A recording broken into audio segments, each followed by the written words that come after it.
I said, I need the keys. And she said, okay. So she came over and she brought me one key. And I said, did you lose the other three or what? She goes, no, Daddy only had one key to all four units. He just didn't tell the tenants that were there in A that B had the same tenant. All four units had the exact same key.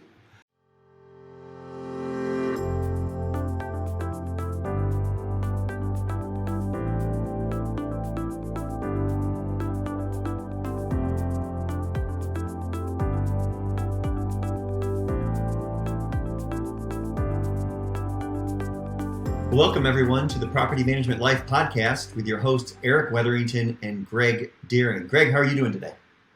I'm doing terrific, Eric. Thanks. How about yourself? Pretty good, pretty good. How are things in Texas? A little warm and getting warmer, but we're looking for some rain and hope the temperatures stop dropping. But other than that, it's a great day in Texas. Fantastic. Well, hey, since this is our first podcast, Greg, I thought it might be a good idea if we spent a couple of minutes just sharing with the listeners, telling them a little bit about ourselves. So do you want to start? Sure. My name is Greg Doering, and I'm married, three adult daughters, and all in the healthcare. I've got 2 or 3 great son-in-laws, and just found out we're on our 5th grandson coming, so we're all excited about that.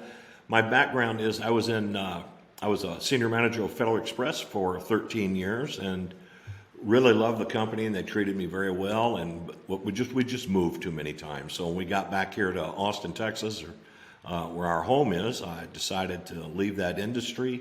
Went into full-time real estate sales, and did that for about 6 years, and then transitioned over into property management. So I've been doing the real estate for about 25, 26 years, and property management probably about 18 or 19 years exclusively.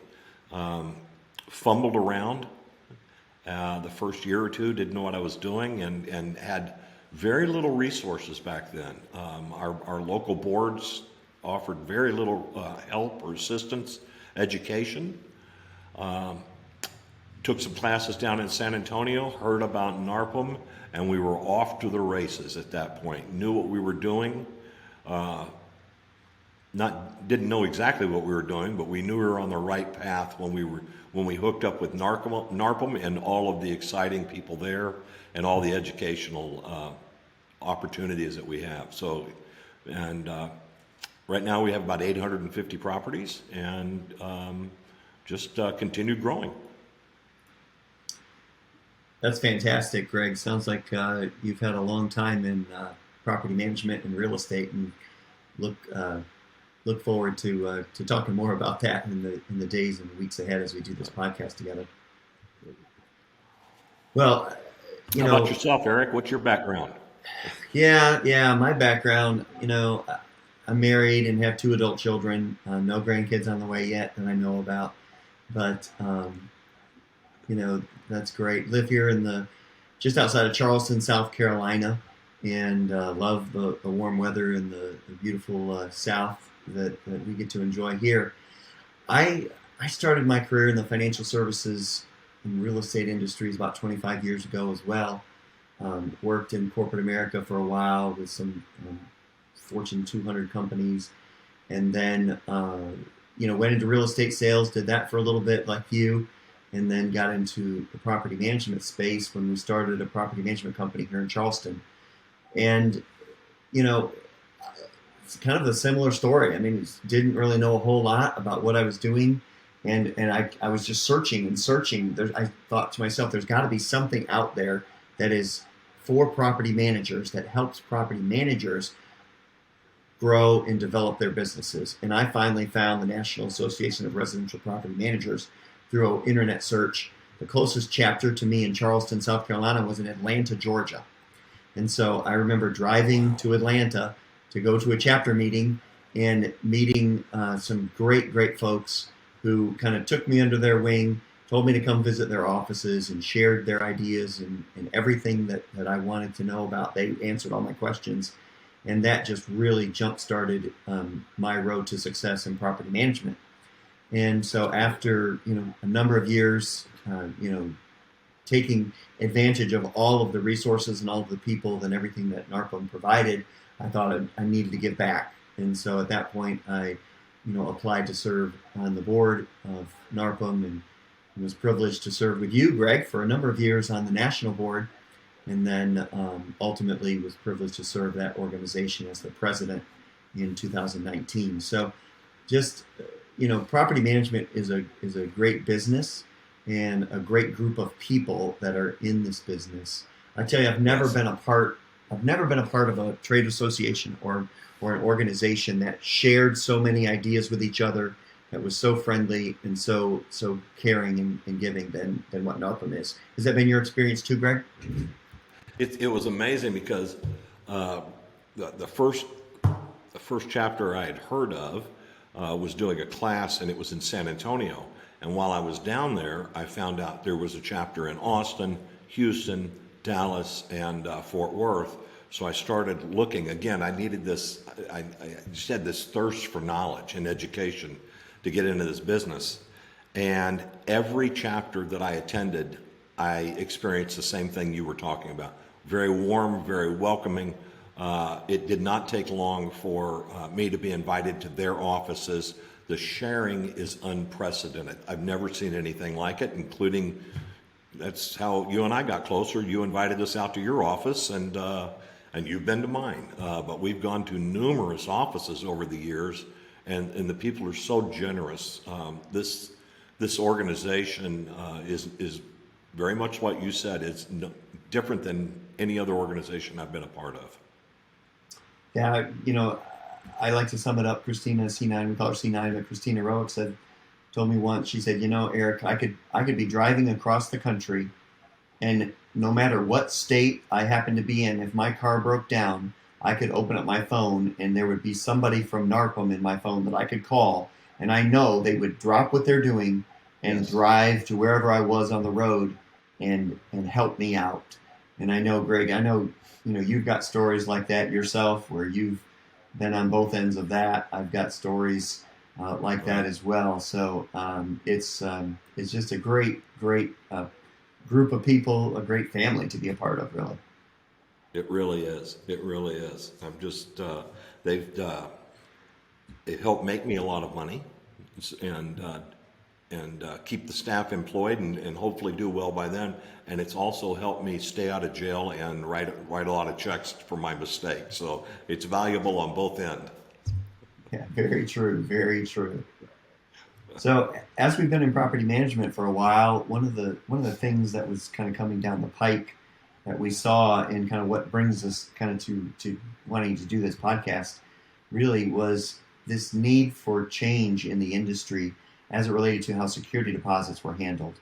And I remember, my daughter going off to do her internship for college, and she was doing her internship in Charlotte at the Charlotte Motor Speedway.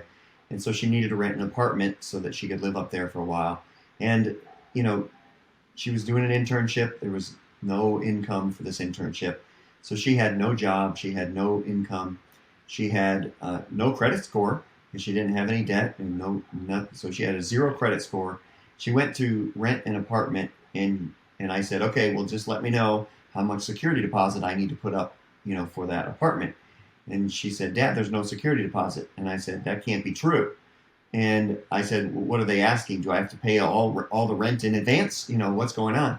And she goes, no, Dad, you don't even have to co-sign the lease. I said, that can't be possible. I said, send me that lease. I need to read it. And having gone through that experience and realizing that this apartment community was going to rent to my 21-year-old daughter with no security deposit, no rent up front, and no co-signer, I said, there's got to be something going on that is making the apartment community willing to do that. And that's when I first learned about this security deposit replacement idea. And that got me thinking about how that could come to the single family space. And so started talking to other folks in the insurance industry. And of course, I've been a part of the insurance industry for many, many years.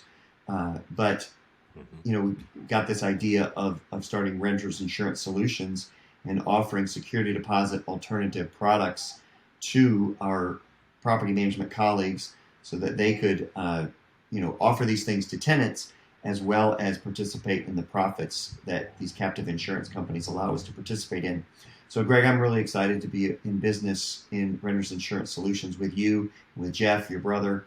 And so we're going to talk about, as we go through this podcast over the weeks and the months ahead, we're certainly going to talk about insurance things, but we're also going to talk about everything related to property management. And that's why we named the podcast Property Management Life, because, both you and I have many, years of experience in property management. We both know a lot of people around the country in property management, and we just want to talk about all things property management. And so, Sure. I'll mention this now to people who are listening. Feel free to subscribe on YouTube to our channel so that you can get notified when a new podcast is released.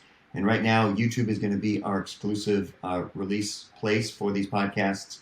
And so subscribe to our YouTube channel so that you can stay informed and learn about what's going on in property management as we talk in the weeks and months ahead about property management. But Greg, I want to ask you this question. You've been in property management a long time. What stands out to you? What's one of the most memorable stories in property management that you think of when you reflect on your career? One of them that I'm not exceptionally proud of, but an elderly woman, but not old, moved into one of our units that was on the lower end, and she called the staff and she demanded we come over and do something because her bed would not fit up the stairways. We had a maintenance guy one of our real good maintenance vendors was in the area, and so he went over to see if he could help her, maybe thinking she just needed some assistance in getting up there. And he was a couple blocks away, so he went over there and looked, and he says, "Oh no, it's like a California King, and there's no way it's going up this small stairway." So she called back every day for 3-4 days and demanded we do something. And we said there's nothing we can do. And finally, I kind of lost my temper a little. And I took the phone call and I said, "Ma'am, what do you want me to do?" She says, "You need to fix it. You need to get with the owner and fix it." And I said, "Okay, here's what I'm going to do. I'm going to call the owner. He's in California, so you got to give me a couple hours. And we're going to rent a crane. And we're going to take your mattress up to the side of the building and cut a hole in the side of the building so we can get your mattress inside." And she said, "I don't care what you do. If you think that'll work, go ahead and do it." So she just didn't care. She wanted it done at any point, and she was kind of biting off that I was really going to rent a crane for her. So finally, I realized I was dealing with something I needed to go over and talk with in person. So I went over and talked to her and just told her it wasn't going to happen. She was adamant about it. We charged her a little extra money and released her from the lease because she was going to be much more unpleasant going forward. She was so demanding. So that's one of the stories that stands out. Some of them aren't repeatable, but they sure make you laugh behind the scenes. Well, that reminds me of the very first tenant that I placed in a property here, and it was a couple that had retired and moved down from New Jersey, and I remember them moving in. I happened to be there on moving day when the moving trucks were there, and just doing different things and whatnot. And they moved in on a Friday, and on Monday they called the office and they said, "Eric, we can't live here." And I said, "How come?" And they said, "It's just not safe." And I'm thinking to myself, that's got to be crazy. I mean, it was a neighborhood that wasn't 3 years old. It was over in a great part in Somerville, in a great part of town over there. And I said, well, what do you mean it's not safe? And they said, well, people come to our door. I mean, like the neighbors came and knocked on the door and wanted to meet us. And then they said, and then Sunday afternoon there was a truck driving through the neighborhood, and they were selling furniture off the back of the truck. And I said, and so I kind of chuckled and I said, "Ma'am," I said, "welcome to the South." And there you go. Because they were from New Jersey. I mean, I guess in New Jersey, if somebody's knocking on your door, it's not a good thing. So, right. That's funny. So they settled in and they ended up staying there for quite some time. But that was good. One of one of my early Little memories. culture shock there. That's funny. A little culture I shock, but like it's that. amazing because you get just like you guys do in Round Rock and Austin, Texas. I mean, you guys, we here in Charleston, we get people moving from all over the country, in some Yes, cases we do. from all over the world, All over to the world. to come here and work for Boeing or work for Volvo or teach at one of the schools here, Yes. and dealing with the different people, the different personalities, and the different expectations that people have. Um, it's it's quite humorous sometimes. I'm sure here in South Carolina we have cockroaches. I think you have them in Texas too, don't you? And Hmm. big old bugs, or palmetto bugs we call them here. But you know, and we've had people come down from the north and move in and just get freaked out by those palmetto bugs that are Yeah. just part of everyday life here in South Carolina. So It is. It is. It's we're very fortunate where we live. We get to see all sorts of cultures. I mean, we have Samsung here and Dell and Freescale and now Tesla, and Samsung's building a much larger chip manufacturing. But and it's been kind of eye opening that we have to be sensitive to what's that we take for granted every day. And so it's kind of been fun working with some of the Samsung people because they come over and they just don't know what's going on. So I mean, they're really thrown into it when they come over here. They're very good at their job, but as far as the culture, a lot of them have no clue. So we've been able to do some benefits by hooking them up with some other people and helping them transition into the Texas culture, especially not just the United States culture. So right, right. we get a kick out of it. It's been very good. Yeah, that's great. That's great. Well, I mean, we could go on and tell story after story, and we'll do that. We'll sprinkle those in throughout the podcast over the course of time, and I look forward to inviting some of our friends from property management on to just share some stories and some experiences, because believe me, there's some crazy things that we see in property management that There is. there's some crazy stuff. But as we think about the industry as a whole, Greg, there's a lot of changes going on, and I see there's a lot of different things happening in property management. One of the big things that I see happening is consolidation. I see a lot of smaller property management companies that have been owned by people like you or me and operated well and run for many years, and we're seeing bigger companies coming in and buying those companies up. What do you think about that? Well, I participated in that myself. I mean, I last year transitioned over and merged and joined with Pure Property Management, and I just it was just an interesting point in my life where I do not have anyone to be a successor to me. All my children and their husbands are in the medical field, and was not thinking of selling at all. But when started watching the last probably 24 months now of what's going on, things, and it's just like you're saying, there's so many changes coming, either happening right now or we kind of could foresee coming, that I've never seen changes right now that in this industry that I've ever seen before. It's coming so fast, it's unbelievable. And for the most part, I'm very grateful for them. I think they're going to really help the industry tremendously. But when we joined with Pure, it really gave us some good excitement. It's going to help us accelerate to meet much better customer service needs. We're just a small operation, 850 properties with 12 employees, and there's only so much we could do, either with time or resources or just talent.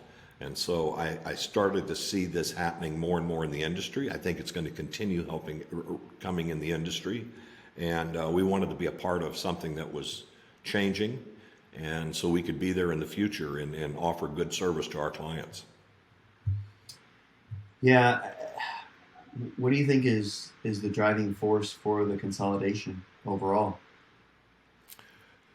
A couple of things. I think there's a couple of things. One, the average age of the property manager right now. They're just you're either on the older side like me or the brand new side coming in. So there's some of this if you don't have anyone to take over and you start looking at your legacy that you want to keep the company going. I have terrific employees, so I want to make sure that they're taken care of, and which we've been able to do. It's becoming more competitive, and the entire industry, but also the legalities are coming a lot faster than they used to. And so it's going to take a lot to keep up on it and to provide the best service out there. And in more efficiency. The bigger you are, the more efficient you can be in certain circumstances. So we wanted to be able to capture all of that and continue to offer good benefits to our employees, good work environment to them, and also terrific service to our tenant clients as well as our owner clients. Great, great. What would you say to the property manager who's thinking about selling? Maybe they're ready to retire, or maybe they just are ready to be part of a team rather than go it alone as they've been doing for many years. What would you say to them? Well, if they're going to retire, that's one aspect. Again, I had no intention of retiring when I made this decision. It was not a get out of business thing. I don't even have a date on when I'm thinking about retiring right now. So this was just the right opportunity.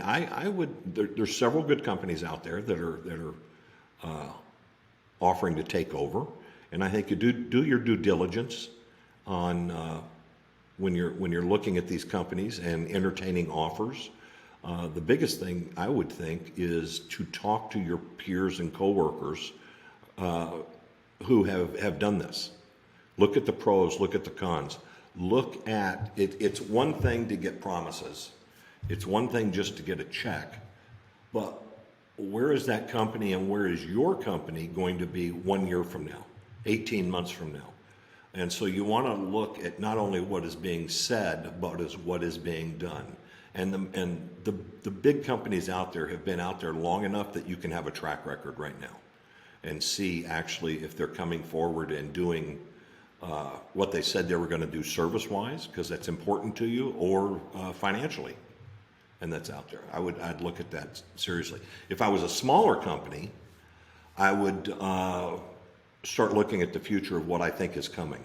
And there's going to be a lot of more AI, a lot more tech things. There's economies of scale out there that when you're with a larger company, you can take advantage of. And a lot of this would be, you're not running the day-to-day, and so much you have a career going forward. And you would probably have much more opportunities for advancement into a particular field within property management, or a different job within property management, than if you just remained a small, sole proprietor. Yeah, a lot of opportunities in the industry, that's for sure. Hey, you mentioned changes in the laws. Let's pivot and talk about that for a little bit. Did you get a chance to look at that article from Oregon that I shared with you earlier this week? I did, and almost anything that's coming out of Oregon surprises me and doesn't surprise me at the same time. But it's just amazing. I'm looking forward to talking to some of our friends out there to see how that's going to affect their business. But what really scared me is not necessarily what they did, is what the city councilman said they have coming.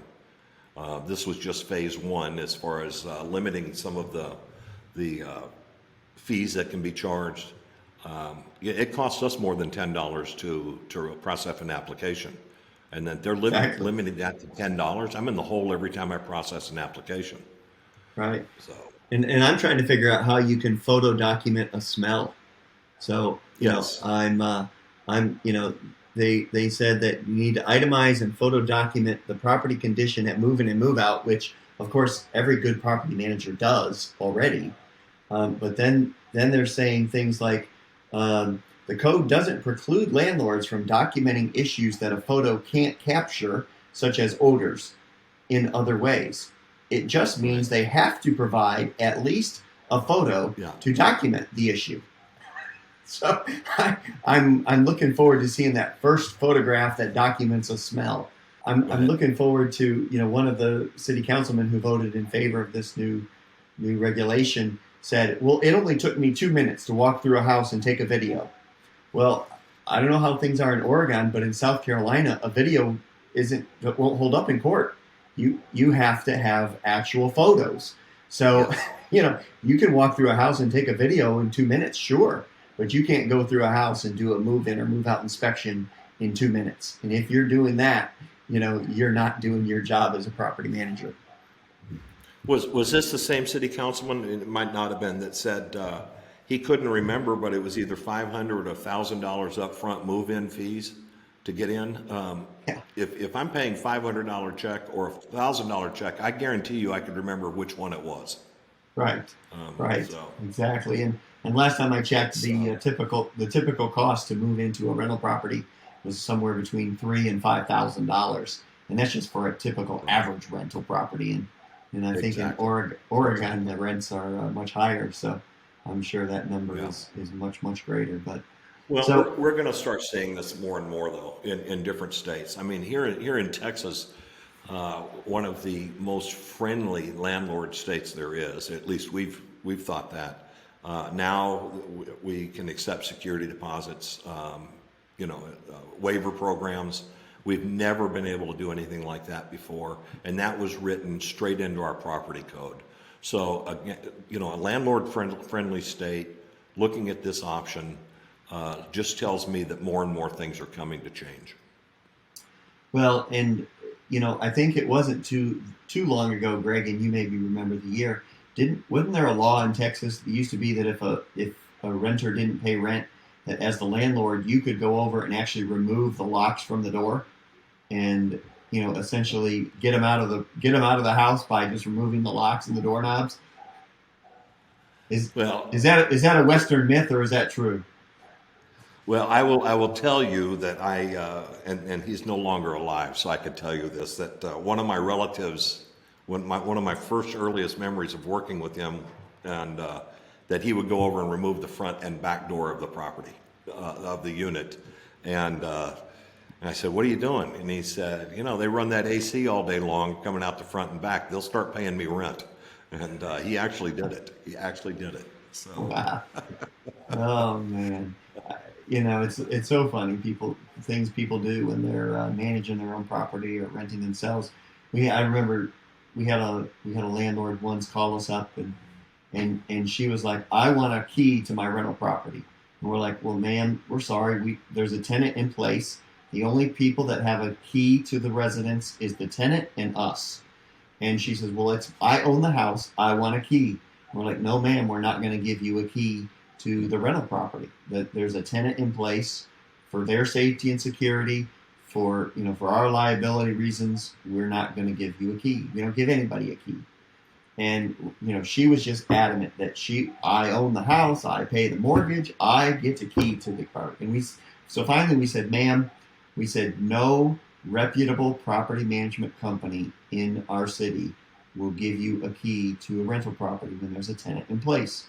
Because she was just threatening to fire us and all this stuff. And so she said, "Fine, I'm going to get another property manager." And we said, "That's fine, ma'am. Call us back when you have one identified." She called us back 30 minutes later and said, "You're right. Nobody else would give me a key either." So, yeah. So we continued to manage that house for a while. But people get these crazy ideas about what they can or can't do, just because they own the property. Yep.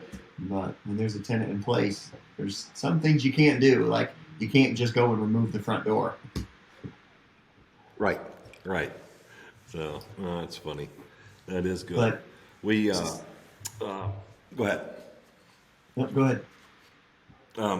I- the best key story I had is we had a young lady come in, and she was the executor for her daddy's estate. He had managed his fourplex before, passed away, and she came over and said, "Help us out. We need you to manage it while we get the estate done." And we were glad to do this, and they were real kind and good owners. And she said, I said, "I need the keys." And she said, "Okay." So she came over and she brought me one key. And I said, "Did you lose the other three or what?" She goes, "No, Daddy only had one key to all four units. He just didn't tell the tenants that were there in A that B had the same tenant. All four units had the exact same key." He said, "Oh, they never check. I mean, they won't do anything." So we quickly told her, and she agreed that we had to correct that situation. But that was a old timer do-it-yourselfer. Thought he was going to save some money on a key. Wow. Wow. That is So, crazy. That is crazy. So, what are some technology things that you're seeing in property management that might be coming down the pike? um, it's we've been using Z Inspector for a while. They've been advancing more and more. That's playing straight into our software. We've been able to document things much better, and it makes it much easier. Recently, just in the last couple of weeks, we started with Tenant Turner, and that has been tremendous for us. In the Central Texas area, we pay co-op agents commissions. And so this is going to be something, because it's a high-tech area that we've been seeing more and more people have been asking.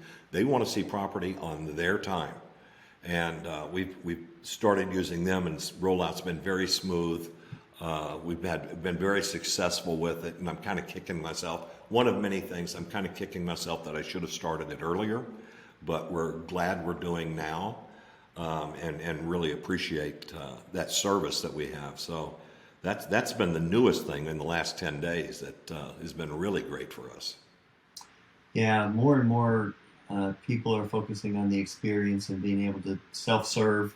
You go into the restaurant or the grocery store or the hardware store now, and they've got all the self-serve checkouts. You can walk in, you can place your order, with the touch screen, and then just pick it up when it's done, and you don't definitely seeing a push to limit interaction with people. Of course, COVID was a big part of that too for a while, but Exactly. seeing that interaction with people actually decrease and people doing more self-service. But as we see that, how do you maintain the connection with the people? Because the connection is so important in building that experience is so important. How are you guys doing that? I think, and it is. You're exactly right. There has to be that connection, because we're in such a relationship business with the owners. So we've started just some touches on a regular basis that we're doing with owners that will reach out and say, "Hey, we haven't talked to you in a couple of months. Here's what's going on in the market," that type of thing, and being able to give them an update on the market. Central Texas, we've been very fortunate because it's booming here right now. And it seems like every 4 or 5 weeks we've been able to tell them another business is coming, new subdivisions that are opening, and that helps them a lot. Feel a good connection. On the tenant, the resident side, where we have put a big focus in our company and have since day one is maintenance. Again, because I have 3 daughters and they're out there renting, I hear stories sometimes of how long it takes to get something finished, Right. to get a maintenance request completed, or just a call back, just a message. So that's been huge for us, is where we've put a big emphasis on maintenance. And sometimes you can't control when it's going to be here. We have something that's back ordered. This spring we had a tornado come through, and fortunately it was just one subdivision, but it was continually talking to the tenant all the way through. And we had, matter of fact, we had several very positive reviews, and those tenants had to wait 4 or 5 days before we could resolve their issue. But because we were communicating, because they were in the middle of it and they could see what was going on with their neighbors, they were very pleased, and at least knew somebody was listening to them and was trying to help them. So I think that's been a big deal for us, is on the maintenance side, talking to them, resolving it fast, and if not, again, communicating. Here's the issue. Most people know what's going on in the world right now. They know there's supply chain shortages. They know there's labor shortages right now.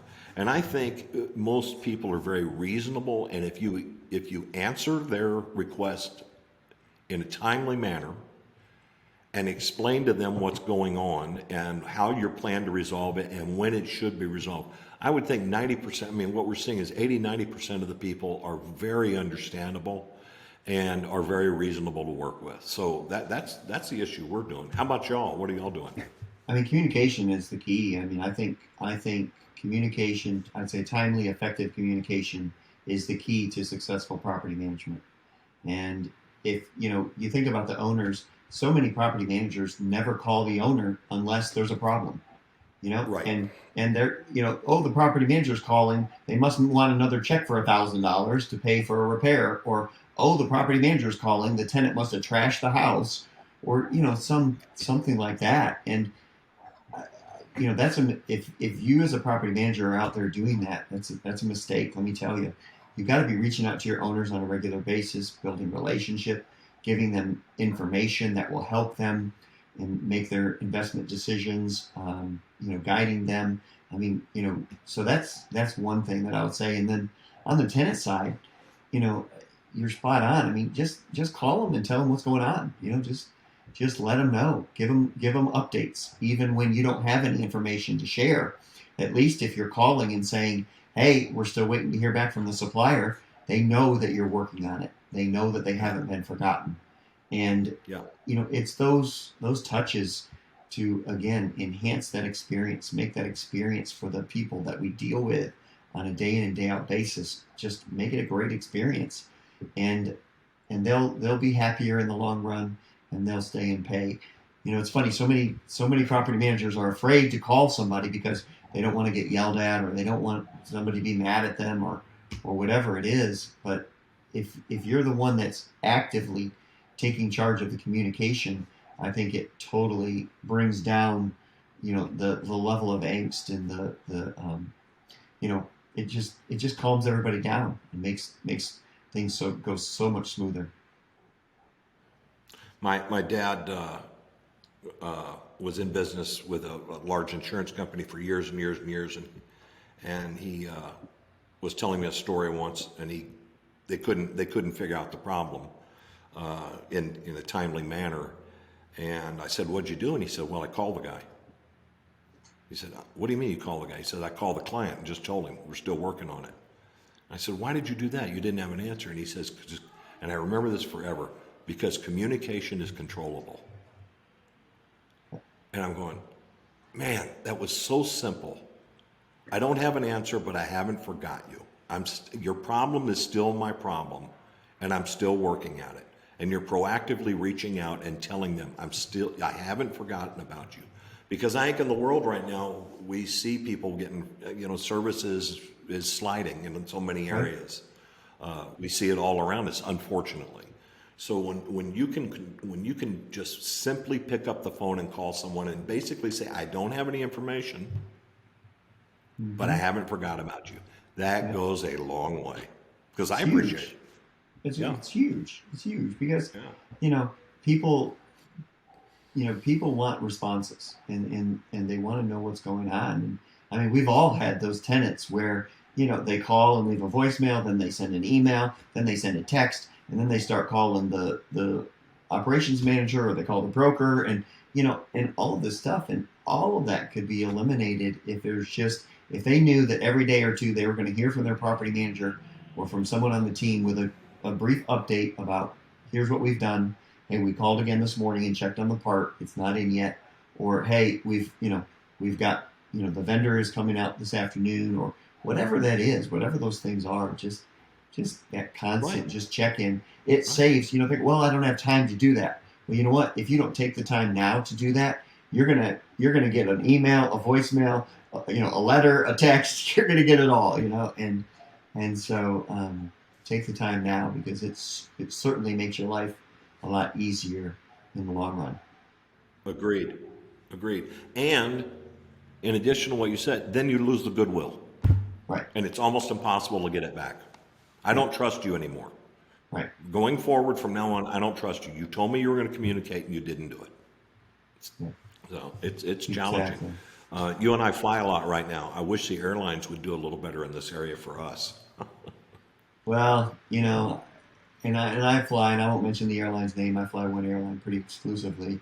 And I tell you, I've had more troubles with flights, and flights being missed or canceled or, delayed for hours on end in the last, 4 or 5 months than I've had in the previous 10 years of travel, and Mm-hmm. it's just tough. It's tough to fly right now, It and is. it's frustrating, and you can't schedule flights and count on being anywhere. You just have to you have to plan to leave a day early or come back a day later, just in order Yes. to not get caught up in the craziness. I mean, I ended up spending an extra night in Minneapolis, St. Paul, last week it was, when I was traveling, because just couldn't get home, and Yep. there you go. So it's tough to be in the air right now, but on we go. So I'm glad I'm not in the airline business. Let's put it that way. Me too. Me too. So, and they are having challenges. I mean, they're coming out of COVID. They're just having a lot of challenges. So, a lot of industries are. But Right. So, Greg, let's talk one a little worry. bit. I'm kind of thinking about, as we wrap up our inaugural podcast here today, Yeah. here on the Property Management Life podcast. And again, I'll remind you to don't forget to subscribe to our podcast on YouTube. Like this if you like this kind of content, and we certainly will continue to produce this content for you, that will help you as a property manager or help you as a rental property owner. That's really our goal. But Greg, what are some of your goals for us as we do this podcast now on a regular basis? Well, I like sharing some of our experiences. I really like having some of our professional friends come on. They've got some good insights that sometimes, based on their experience or their location, that cause me to think. And I like people that cause me to think about what may come, what would happen if that came here. Also, I learn a tremendous amount by talking to other people. There's a lot of folks smarter than I am out there, and we are, because of this organization and your years and experience from both of us, I think we have a tremendous amount of people that can come on and be good resources for us. But also, I want to talk about the changes in the industry, both legally and then just within the industry. We were talking about things accelerating, certain changes that we're going to. I think we're going to see in the future the mortgage industry change. I think we're going to see the real estate industry change, and I know we're going to see the property management change. So it'll be kind of interesting to keep our pulse, or keep a finger on the pulse of what these changes are, and then have some good discussions about, the possibilities, pro and con. I think most things we can adapt to very well, and continue our business and continue to, make a profit and provide tremendous service. But sometimes you just have to see what's coming before you can start putting a plan in to implement. So that's kind of my thoughts. How about yours, Eric? Yeah, Greg, I mean, along similar lines, I mean, again, we're doing this podcast in an effort to give back to the property management community that has been so helpful and so generous in sharing ideas and sharing thoughts with us over the years. And we just want to do that and see the next generation of property managers that are coming up have resources available to them to do well in property management, to see landlords succeed. And I think landlords could listen to our podcast and benefit and get ideas and get things that they can do. I think the whole idea of the landlord business is changing. For years and years, only about 20% of the rental stock in America was managed by professional property managers. But now, over the last 5 years, as we've seen more and more institutional investors get involved in property management, we're seeing the multifamily industry and all those industry practices are really coming to bear now on the single family rental space. And so, that mom and pop landlord that wasn't really concerned about painting the walls every year or every other year is now competing with these big companies that every turn they paint everything. And, which property is the renter going to Yes. choose? Are they going to choose the one that's got the fresh paint and the fresh carpet and and the lawn services included and all this stuff, Right. or are they going to choose the one that's looking kind of run down and the landlord's just trying to save some money, and they might offer $25 less rent, but really, so people are going to have to be competing with that, and we want to make sure that we're putting out that education, putting out that information to help landlords, to help property managers be successful in property management. And so that's why we're doing Property Management Life. That's why we're doing this podcast. Again, we want you to subscribe to our YouTube channel so that you can be notified and be aware of when these podcasts are released. Our intention is to release a podcast every 2 weeks and bring good content to you, helpful content. Bring on our friends, bring on other people in and around the property management business that could be of help and value to our listeners. And that's really what we're after. So I'm excited about doing this podcast with you, Greg, and excited about what we can Me too. do to Thank help you. what we can do to help others in this space. So any other remarks you want to make as we close out our first podcast together? No, thanks a lot for putting this together, and I'm looking forward to doing more of these, and we'll grow and develop and fine tune this, and hopefully as listeners have questions, we can address those. And we want to stay in front of both the landlord needs, the tenant needs, and the changing laws to meet the property management needs. So I'm excited. So thanks for everybody for tuning in.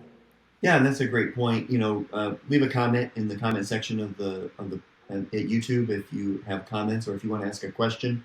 We'll do our best to try to look for those. And if you have an idea for anything that you think we should talk about, or you want us to address on a future episode of our podcast, we'd love to hear from you. And so leave us a comment in the comment section, or reach out to Greg or Jeff or I, and we would be happy to answer any questions you have about property management in general, or about something specific that you might have. And so thank you for listening. Again, we encourage you to subscribe to our YouTube channel so that you can pay attention to these podcasts as they come out. Greg, hope things cool down for you guys a little bit in Texas. Maybe the rain will come tonight, and things will get a little bit better for you. It's all going to be good. Thanks, Eric. Good to see you again. Bye. All right, good to see you, Greg. Talk to you later.